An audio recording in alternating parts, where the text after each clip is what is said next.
Yes, og vi vil nu begynde med vores fremlæggelse af vores databaseopgave. Vi har lavet et ER-diagram over de forskellige bankoplysninger, hvor vi først har taget udgangspunkt i kunden og kundens private oplysninger, fornavn, efternavn, CPR-nummer og by, hvorefter vi lavede relationerne til bankkonto, hvorefter kunden bruger sit CPR-nummer til at få fat i mere følsomme og personlige oplysninger, såsom kontonummer og saldo over de forskellige private kontier. Så har vi så oprettet en database i DB-browser for SQLite, som vi nu vil vise jer.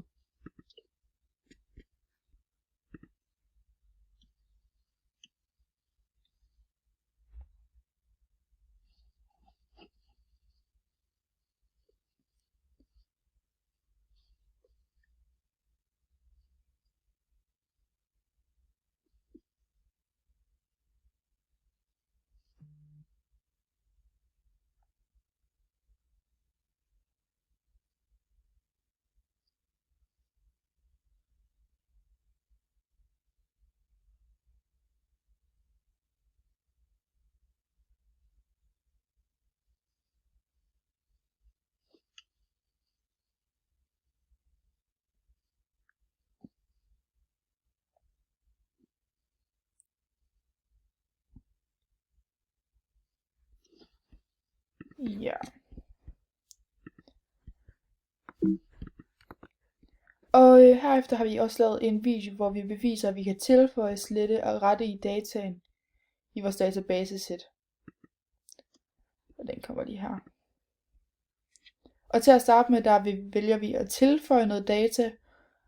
Og vi har valgt, at han skal hedde Hans, og hans efternavn det bliver så Eriksen. Og vi har valgt, at han bor i Herning.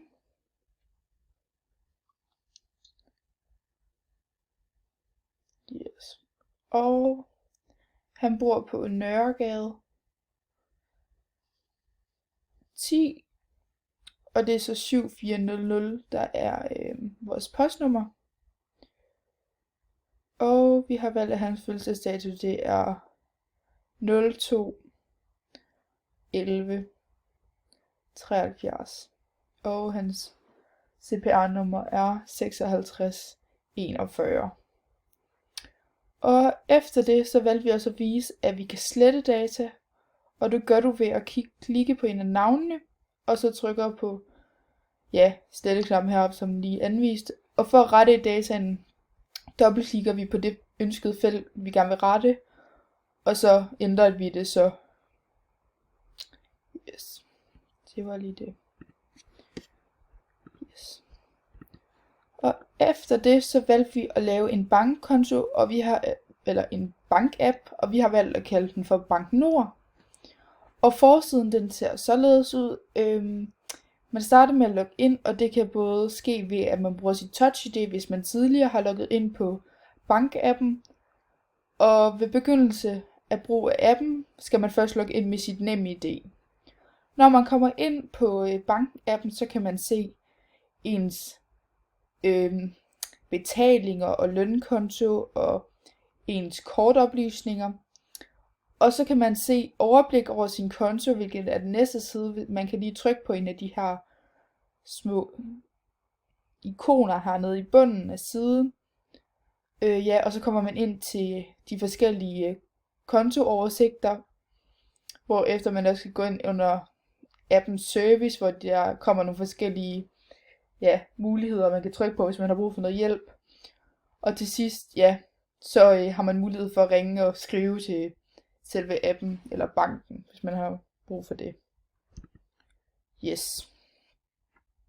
En af de mange fordele for bankerne og brugerne ved, at posteringer bliver registreret, er, at man blandt andet kan få en rådgiver til at hjælpe brugeren, hvis kunden har brug for assistance økonomisk. Det er en fordel, hvis brugeren har haft problemer med at huske sine foretaget køb, og derfor ønsker at vide, hvad pengene er gået til, eller hvis brugeren har glemt PIN-kode, fået stjålet sit kort, og dermed har brug for hjælp til at få spærret sit kort med det samme. En af ulemperne kan dog være, at der er større chance for, at man bliver udnyttet af hackere, eller for foretaget bedrageri blandt personalet, hvis der er tale om et uoprigtigt personale. Disse former for data kan bruges til at få overblik over den enkelte forbrugers kontobevægelse, Det kan hjælpe bankrådgivere til at give den bedste mulige form for rådgivning. Derudover kan det være negativt, at andre får adgang til en personlig konto, eftersom chancen for hacking af personlige oplysninger og kontooplysninger bliver større. Yes. Ja, og så har vi benyttet CIA-modellen. Ja, og i forhold til ER-diagrammet skal kunden have lov til at se sine egne kunder eller kundeoplysninger, og dermed have adgang til sin egen bankkonto. Det giver for nogle ægtefæller også mening at have adgang til hinandens bankoplysninger og dermed kontoer, hvis der altså er tale om fælles økonomi. Men hvis det ikke er tilfældet, skal det ikke være muligt for ægtefællen at have adgang til hinandens kontoer eller bankoplysninger eller personlige oplysninger. Hvis der er tale om børn og unge under 18 år, skal forældrene have adgang og administration over den unges personlige oplysninger og bankkonto, eftersom børn og unge ikke skal have ene adgang til deres bankkontoer. Bankrådgivere bør altid i almindelighed have adgang til kontooplysninger og dermed også personlige oplysninger for at kunne få den bedst mulige overblik over kundens forbrug og banklån og dermed kunne give den bedst mulige rådgivning. Den enkelte bankrådgiver skal dog kun have mulighed for at have adgang til sin egen kunders oplysninger. Og i forhold til tredjeparter skal de dog ikke have nogen former for adgang til kundens oplysninger, eftersom at personoplysninger og bankoplysninger er meget følsomme data. Yes. Og det var så lige vores fremlæggelse.